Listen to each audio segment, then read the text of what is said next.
Here is a JC Penney Lakewood fan. Got this at an estate sale for $1.50. It was half price.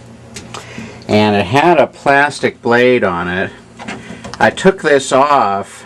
I was watching Emerson Colley and Spatspear's video about restoring a Kmart K223, and I got the needle nose pliers in there like Emerson Colley did to get the clip off and remove the plastic fan blade.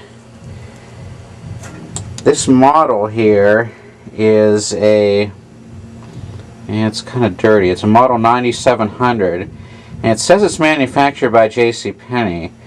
Of course it's not really, it's actually made by Lakewood.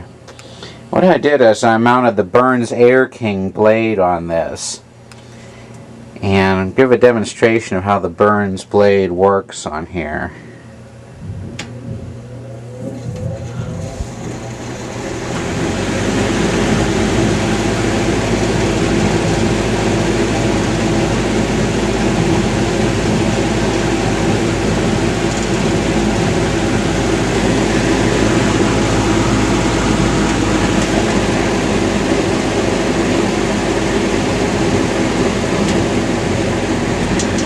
One thing I'm noticing is that the low speed isn't very low.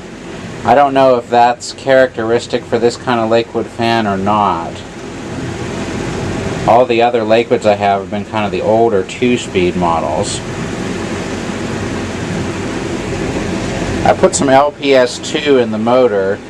I think I'll once I get the zoom spout here, I don't have it with me, I'll put some zoom spout in it too.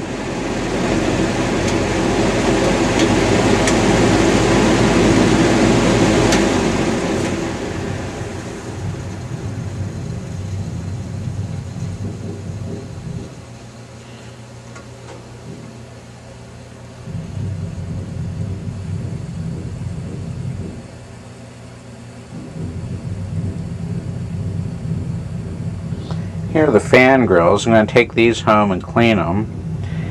I tried putting this 4-bladed fan on here, or four-bladed blade on the motor of the Lakewood, but it couldn't handle it. It was just struggling to try to turn it. I think I may need a higher power motor to try to run this blade